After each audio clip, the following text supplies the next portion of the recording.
Hello and welcome to All Four United with me, John Foster, MUFC. Got a full house tonight. We're all here in Manchester meeting up. We've had a nice meal, actually. We had a meal, a drink. The weather's a bit cloudy, not as nice as it has been all week, but it's a nice day out. Matt, how you doing, mate? Yeah, all good, pal. Like you said, enjoying the weather. It's dry up here. I know you come from rain, so yeah, sunny Manchester for once. It makes a change. Absolutely, yeah. We've got Rob joining us for the first time today. I'm good, thank you, John. Thank you. Ben, how you doing, mate? I'm all right, cheers, mate. Thank you.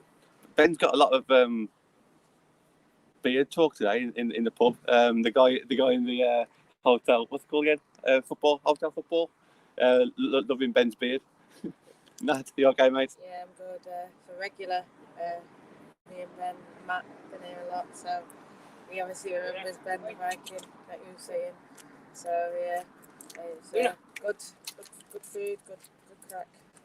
We're here today just for a bit of a one-off show, being Sunday, because we all got together. We just thought we'd just do half an hour show, and I thought we'd talk about the growth of Man United women's team in the last 3 years, on and off the pitch, mainly to do with like the fans, how quickly it seemed to have spiralled from just like a few match-going fans to now obviously 2,000 or 3,000 each game, and all this interaction on Twitter. So I guess we can just go around the table a little bit just to start it off. Matt, I mean, you was there in the very first season. How do you think it's like how quickly it's accelerated regarding the fan base? Yeah, I think, you talk about season one, I think back to sort of like the Durham away game. And I know obviously Nat and Ben were there, and I think you were there as well at the time. And there must have been about 10, 11 of us. And, it was like that for quite a while. I think Durham away was about December. And it was, like I say, we tended to travel in sort of 10s, 12s. I think back to the first time we did a bus in, it was January 2019 against Charlton. And again, I think that was a 12-seater. And then I think towards the end of the season, it got to the last away game, Millwall, and we took 2 buses down. And I think we took 2 buses to Spurs away as well. And I think from sort of January to May, you saw the growth, and we're like, right, we went from cars and people driving and sharing lifts to buses. And I think for me, you could tell, like I say, as the season wore on, and the more successful that we've been sort of on the pitch, off the pitch just grew massively, and you could really tell. Do you think that possibly came because like the lack of promotion at the start? Because for me personally, I obviously knew that there was a team, but I didn't think too much of it at the time. But do you think that it kind of kicked in more to do like halfway through the season? Because for me, I think we kind of missed a little bit by not promoting it enough. I mean, I don't know if you guys feel the same way as me there. Well, I think we had that first weekend against Reading, and then we kind of tailed off that, in my opinion. Didn't have no kid stuff. Yeah. After that, just basically get your tickets and watch the game kind of thing. Yeah. I think we need to do more kind of that stuff again, hopefully next season or the year after, to get the people back in, like younger kids with parents and stuff like that, really. Yeah, it's definitely something that the Barmy Army obviously encourages, isn't it? Ben, I know you're on the comments, so if you want to have a quick look at any comments that's coming up. Nat, what are your thoughts on the growth since the first season? Yeah, I agree with what you just said about the whole. With what Robert said, it wasn't a lot of promotion. It was just sort of, if you knew about Man United, you knew that sort of there was a women's team, and I think like what Matt said, it wasn't starting off as like 5 of us in cars, 2 cars started going, then a bus went, and then 2 buses started going, and now I think we're at a point where you could look at coaches, 30-seaters, 25s, so that's obviously something for the future next year away games. I think it's definitely at a point where we're having to sort of say to people. I remember towards the end it was like, have we got enough and this and that. So we definitely keep growing. Yeah. Obviously we know that the discussion is ongoing discussion. So it's just about everyone being together, united as one, feeding in, all information, making sure, like Rory says, we all know that there needs to be more. So about feeding that in, making sure that they're aware, making sure they know that it's not just say me who sits at the back and singing wants that. It's everyone wants that. It's not just us that go home and away. We all want to see an increase in attendance, and I think at the start we will see it. And I think there's plans to get it up there. It's just about, like I said, all being one, all being together. And I want to see a lot more LSV, but I'd love to see a lot more away as well. I don't just want the focus to be on one or the other. I want it to be pushing it as a whole, and hopefully we will see that because I think for me, something I always say, we've got the best fans in the land. And I know not to offend anyone, but it's clear for me that we are the best fan base, so they need to get behind it, to support it, and then we can do great things. Do you think we as fans have obviously helped grow our own fan base? That's the way it comes across to me, because on Twitter, like it seemed like our first season and the start of the second season, we were doing our utmost just to keep conversations going. You retweeted pretty much every post on not just Man United women's Twitter scene, but like Millie Turner's tweet. You retweeted everything just to get the name out there. And I do really think that we've pushed it a lot on social media ourselves. That's kind of helped grow that. Do you think the same? Yeah, 100%. You know, you see it when the girls put something on Insta, then everyone starts talking about it. And, you know, it's someone's birthday, everyone's tweeting, everyone's doing it, everyone's, you know, talking, creating conversations. You know, there's conversations now about who's going to be the manager. We don't even, you know, like there's conversations like we need this boy, that boy, but we don't know all players. You know what I'm saying? We don't even know. We'll take it upon ourselves, learning about who's available, watching different games, and it grows the whole women's football, not just Man United. But obviously, our main objective is about Man United and Man United growing, and I think it's a benefit to everyone. To just sit and talk and, you know, be open about it. I see a conversation the other day, and someone was saying, "Oh, they don't understand why Beth Mead's not in there," and this is separate, but they're not saying it open. They're just saying, "Oh, this striker had this," and it's just say the names. That's why I don't understand why you wouldn't talk openly. And I think there's this thing in women's football where you have to sort of put little exclamation marks and all this kind of thing, and then people will read it and think, what the hell are you saying? Or no one will see that post, but it's actually really good opinions. Yeah. And it's as if in women's football you can't say, "Oh, I think this player is better than this player," because there's a fear or you think you're talking down about someone. It's not that. It's just fans having conversations. You know, we're all around the pub and we can say, "I think this, you think that. Let's have a debate about it." But it seems on social media, then people either become aggressive about it, think that you're insulting the players. You're not. You're just having discussions and debates. And I think discussions and debates and people disagreeing and people agreeing, that's what's going to cause, you know, interest, conversation, more impressions, more retweets, more this, and getting more people watching it. What's going on? And the more we have of that, and the more we have it amongst our fan base, especially about, you know, what we've done this season, what we will think next season, the players that are coming in, it's better for the whole game, in my opinion. Do you find that, Matt? Obviously, you followed women's football longer than me, but do you find that since Man United fans have come in, we have been a lot more open in what we're saying on social media, and our demands for information is a lot higher than any other fans? Is that the way it kind of comes across to you as well? I'd say so, yeah. I mean, I think back to when I first went in 2014-15, and I spoke out, you know, numerous times where people were afraid to sort of cheer a goal or sing songs. You know, the singing songs didn't happen. And I remember a game I went to, I think it was a Blackburn game, and jumped up and cheered a goal, and everyone was looking at me and they're like, "Sit down." I'm like, "What do you mean sit down?" Do you know what I mean? There's little things like that, which was bizarre, but I think, you know, coming on board, like, you know, Nat talked about speaking out. I think somebody said to me, you know, not long ago, "Oh, you're brave saying that." And I'm like, why is it brave? Do you know what I mean? I'm not going to dress things up, you know. Okay, we don't abuse people, but we're honest with what we think, you know. Like Nat said, some agree, some disagree. We might say we want this, and somebody else might say, no, actually, we want this. But at the end of the day, as fans, everybody wants the same. They want to see the club getting better, progressing, and lifting trophies. That's the ultimate goal. So I think for me, since we came in, it has got better. It's certainly grown. Atmospheres are better. You know, we talked about earlier, didn't we, when we were having food, about away ends and things, you know. Will that come in sort of more often now with the Sky deal? Possibly. But I think, like I say, since 2018, and especially since, you know, the World Cup in France, again, that took the game to another level. So I think now with increased promotion, you know, we have seen year on year, you can clearly see, or I can anyway, a progression year on year between sort of us as fans and a fan group, plus, you know, the game in general. So it's really good to see. We'll talk about the improvement on the team in a bit, but Ben, is there any comments on there? Just got a couple from Vince. He's just saying about hotel football should be good for should be good food for their food prices. And he says happy all the time. I'm on regularly. So anyway, well, yeah, that's it at the minute. But we've got 7 people watching. So if anybody wants to get in the comments, just get a comment in, and we'll give you a shout out. Obviously, Ben, you've been here from day one as well. We got promoted the first season, second season, obviously straight into WSL, finished in the top 4. Was you kind of surprised where we finished that second season, or were you kind of expecting us to go straight into the top 4?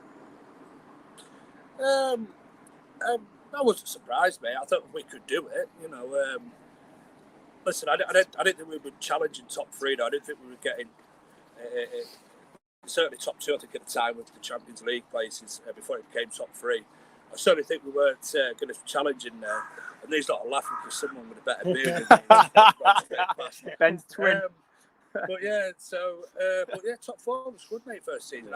To be fair, I think if it wasn't curtained out by the coronavirus, the pandemic, I think we'd probably be looking at maybe even challenging for top 3. You can never tell what's going to happen in a football season. People could have, a team could have dropped off. So you can never be certain. It's points per game is the only reason why we finished where we did the second season because of the pandemic, which was a shame though, because I'd have loved to have seen that, like the Premier League when Project Restart started. I'd have loved to see the WSL have their own little Project Restart. Where we could have just settled it the best way that football should be settled, which is on the football pitch. But yeah, it didn't surprise me, mate. We had a good brunch. Was always looking to improve. Signed Jackie obviously as well. That summer, the Oslo tour will always stick in my mind with Jackie Gronin's song and Natalie chanting it. Was walking down through underground tunnels and that, and through into the stations and whatever. And waking us up with it. Yeah. But I always thought you had a decentish chance, mate. Listen, we weren't ever going to be a mid-table side. I know a lot of us were saying, like, in the first season, we wouldn't mind a mid-table finish as long as we could get our feet under the table, But you always do with the group of players that we had. We should hopefully be challenged for a bit more than a mid-table finish.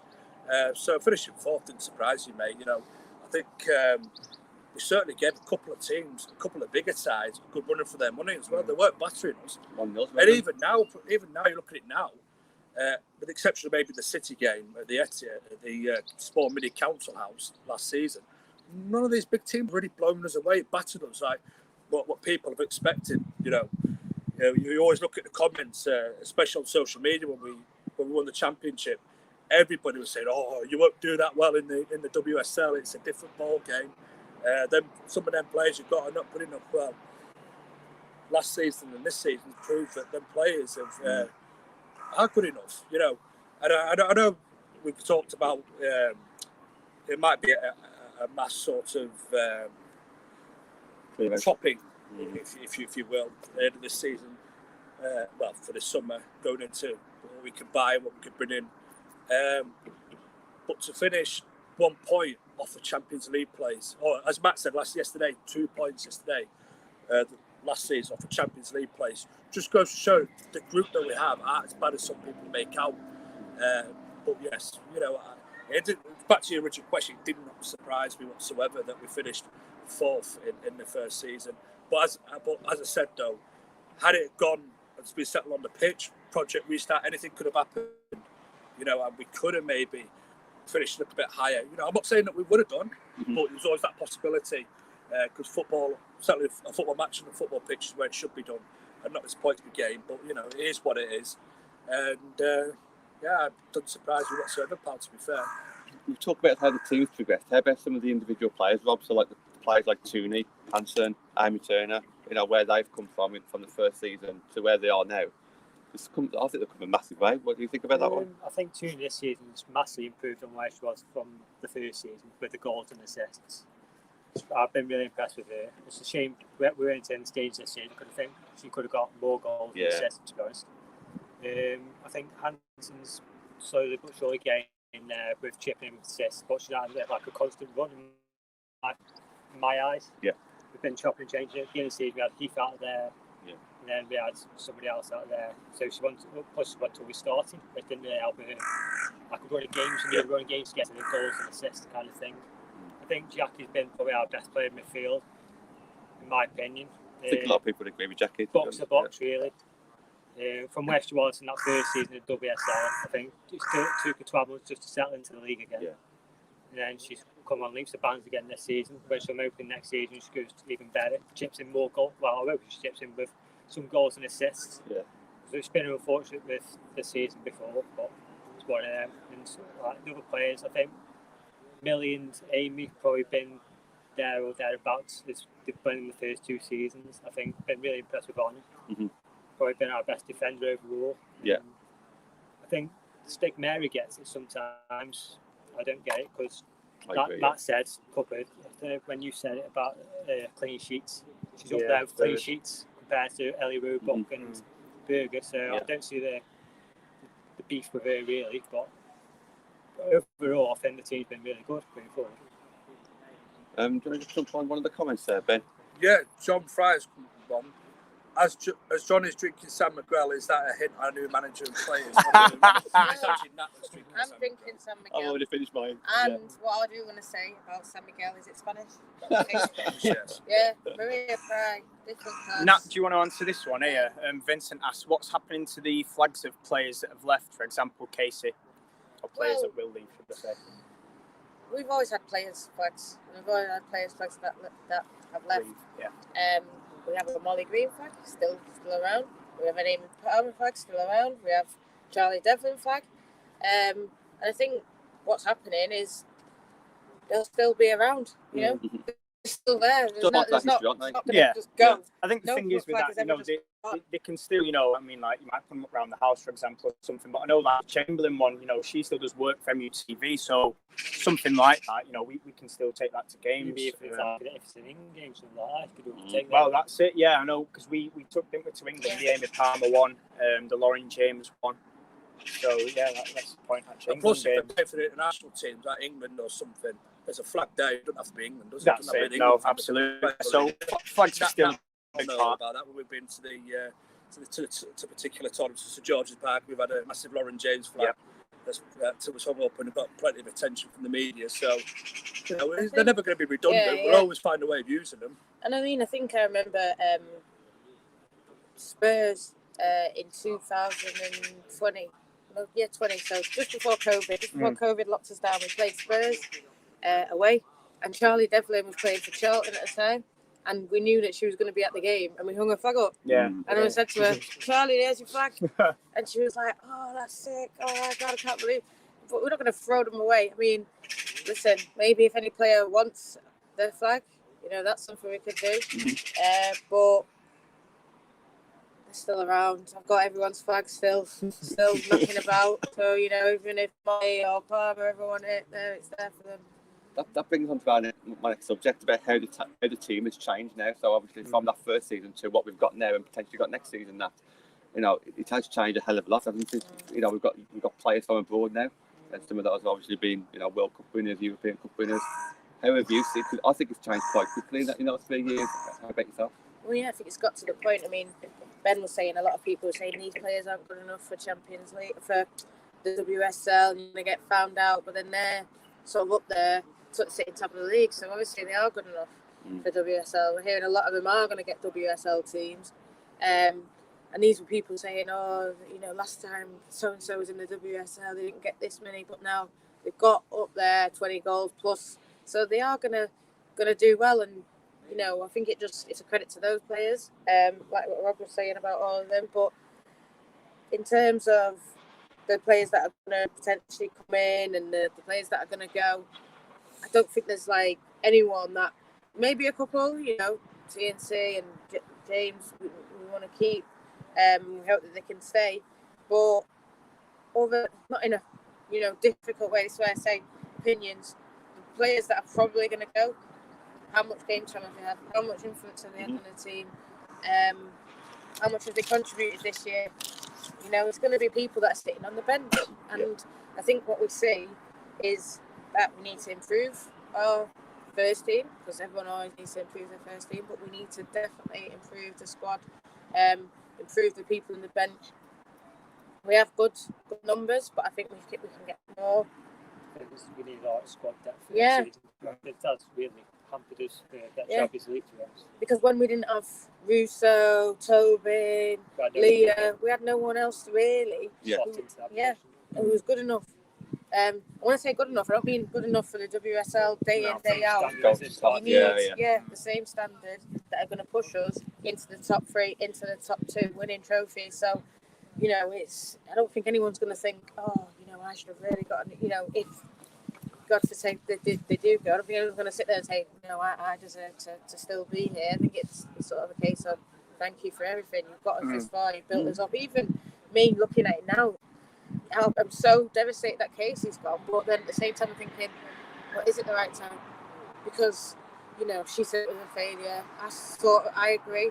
I think failure's hard, but I think, no, yeah, it was. Should have been in Champions League. And so if it's a case of, we all know what's reported, but if it's a case of what's reported plus I failed, we should be further along than where we are. Yeah. I mean, I think the club potentially, you know, when she was saying, oh, we're ahead of this and we're doing this and we weren't supposed to be there, and she was trying to play everything down, but really, I think, yeah, she knows deep down we should be in the Champions League.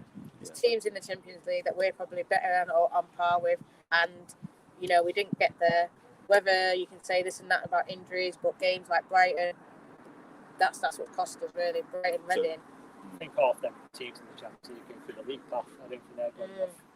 Yeah, we could easily beat them 10-4, really. Yeah. 4-5. But what I want to say as well, for the teams going through the league path, we would have, it would have been amazing. Even if we had come up against Leon or Real Madrid, we would, imagine us all going to Spain, us all going to France, we would absolutely, we wouldn't mind if we got knocked out against Leon. We were taking it. It's like going to Wembley, it's a day out, isn't it? Oh, it would have just been... We probably would have got no record attendance at LSV. If you had got a Leon there, get a couple of away fans over, it could be like 5, 6, maybe 7,000. Yeah. So that would have been another record broken for the club. But unfortunately, it didn't happen. We're just going to go for it again next season. But I just want to put it on record, and I don't mind if people think this is too tough. But I was hearing people saying, "Oh, another 4th place for me. That's not good enough. If we can't be finishing 4th again next year." And I know that sounds horrible, and I know, you know, we're going to lose big players, but if we're bringing in top quality, and, you know, for me now, it was this year, but it definitely will be next year if we finish 4th. I agree, because you'll get into that rut, won't you, where you're happy with 4th, and then the next season, if you finish 5th, it's like, let's aim for 5th, and then you'll start sliding down the league, won't you? Yeah. We're just turning into another Everton, unfortunately. That's what I'm thinking, for the start, and we'll never get there. Yeah. Vincent says we should look to win the FA Cup. 100%. We should look to win the FA Cup and the Conti Cup. To be fair, Vincent, we should be looking to win the league. I don't think that, you know, we were sitting top in January. Let's not forget about it. We beat Arsenal, we drew against Chelsea, we drew against City. Yes, they were all at home, but for me, there's no reason why we can't. We was the best team in the league. Yeah.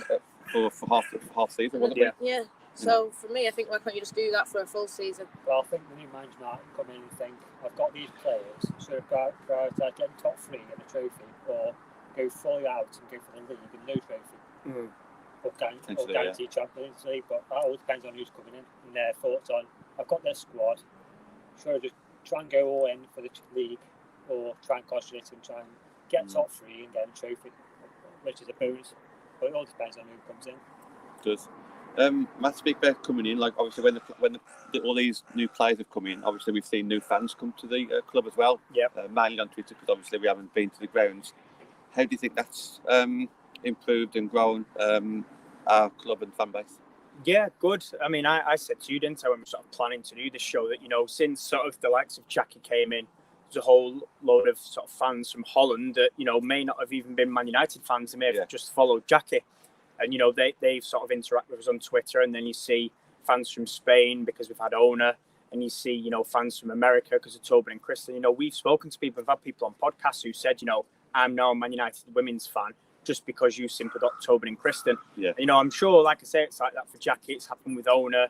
You know, there's been all sorts of different sort of people abroad. I know we've had a lot of people from India as well that we speak to. We go on their podcast, they come on ours. Really supportive of sort of what we do as fans, and it's good. I just hope one day that, you know, people will be willing to come over when they can, and let's all meet up in person. But I think, you know, at the end of the day, for me, this is how it grows. This is how you get your name out there, not just in England but globally. And I think, you know, I'd like to think that if we do get Champions League, you know, we can meet people abroad. You know, we went to Norway, me, Nat and Ben, you know, and we met so many different people out there that come not only from Norway but like Sweden, Finland as well. And they were Man United men mad, but they had not a clue about the women's team. after coming sort of chatting to us and following a bit, they're absolutely made up with, the support that was given compared to obviously like their teams in the Norwegian league. So for me, it's huge. It's really good to see that it's grown over sort of 3 years, really. Ben, they've all got different opinions, haven't they? So, like, I think we have similar opinions about some of our homegrown players and players who have been with us since season one. But then you've got some of the fans who are maybe new, who've maybe joined this season. They think completely differently, don't they? And it's really weird to see how maybe we can say one thing about a specific player, but then some fans who are new to the club think completely different. It's really weird, isn't it?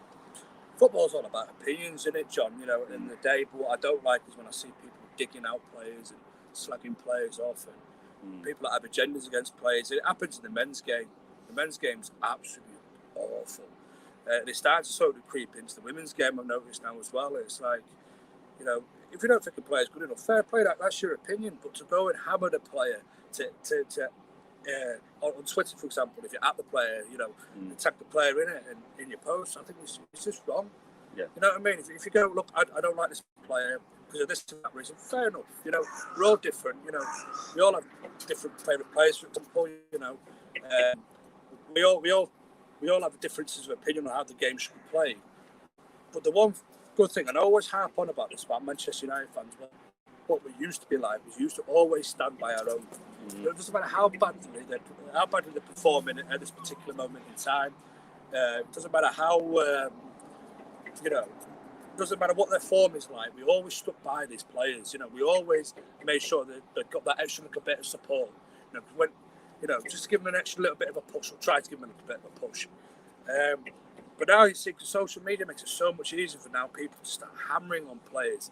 And you wonder why the confidence sometimes looks a little bit jaded, a little bit shot. And a lot of people always say that all these players are good enough, they should be sold. But the one thing is, though, we've touched upon it earlier when you said about the players possibly might be moving on in the summer. But the one thing is, I absolutely guarantee it, LSV, at whatever ground they go to, if they go play for a WSL team, or if they do drop down at the Championship, for example, we're playing them in one of the cup competitions, that player's always going to get a good atmosphere. Well, not atmosphere, good round of applause. Round of applause from us. That's the word I'm looking for. Definitely, yeah. They're going to get cheered, they're going to get clapped, and they're going to get thanked at the end of the game. Thank you for all your service. If we're not seeing them, they've left and we're not seeing them because obviously we've not been in the football ground for a good number of months now, and 14 months or whatever it is now since I've last been.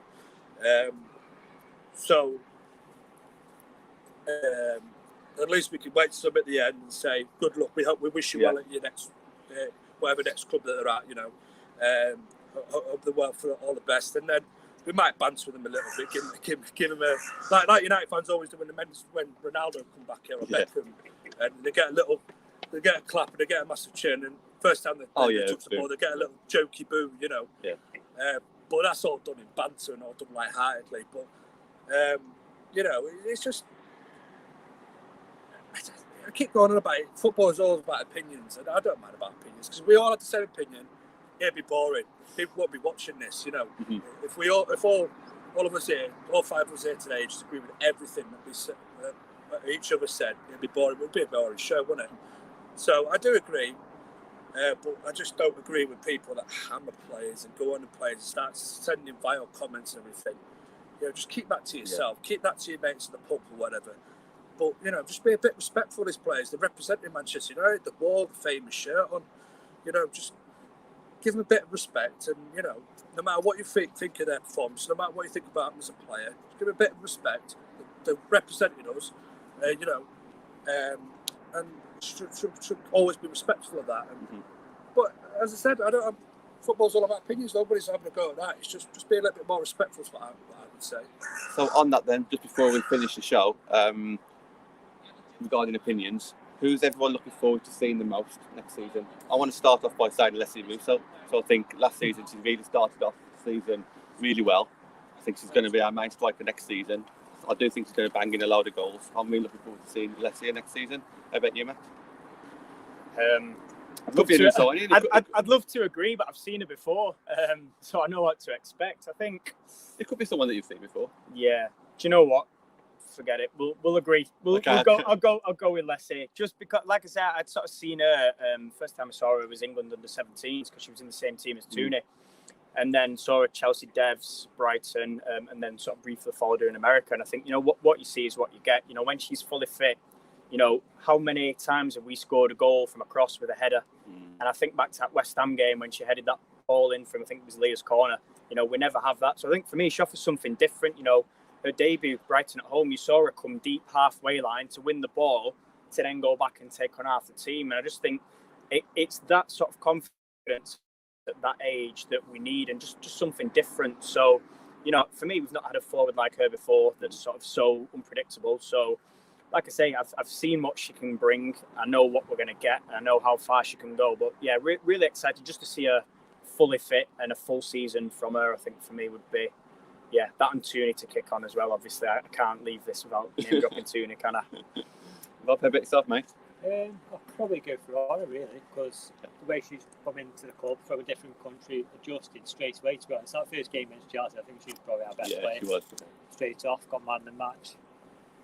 Probably been vital for us game to where we were this season, to be honest. Yeah. Creativity coming in and out of the right back, because I don't think we really had that in the first couple of seasons with Martha. She's taking the benchmark now. She's for the full back. Plus she's been another injury, which had really helped her this season. But I think Anna's probably been our best defensive player overall. I'm hoping she chips in more assists next season with a bit of a partnership. Hopefully Anson stays fit. So hopefully them two can strike a partnership over the season, and then hopefully we finish where we should be. Ben, you looking forward to the next season, mate?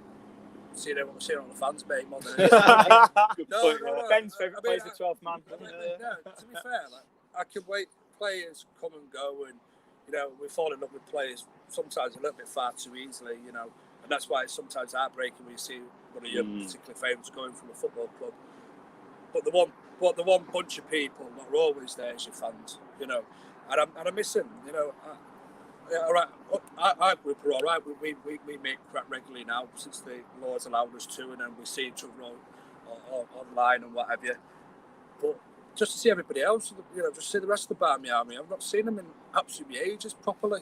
To see Matt, to see Deb, to see Shane, I haven't seen any of them lads and lasses for absolutely ages. The one thing is, I can't wait to see Napier. I can't wait to start. I don't know what's happening with buses next season, whether we're getting a proper coach or whether we're still continuing the minibuses. But if we're still continuing the minibuses, I can't wait to start driving the minibuses again to away matches. As Dave rippers for them songs choices. Yeah, some choices in that. I just can't. That's the main thing. I just can't wait to be in amongst people again. I think it's two, Anna and Ivana. I think we see them, and this is not now for the on the pitch. Yeah. As long as you score goals, don't care. As long as you win games, don't care.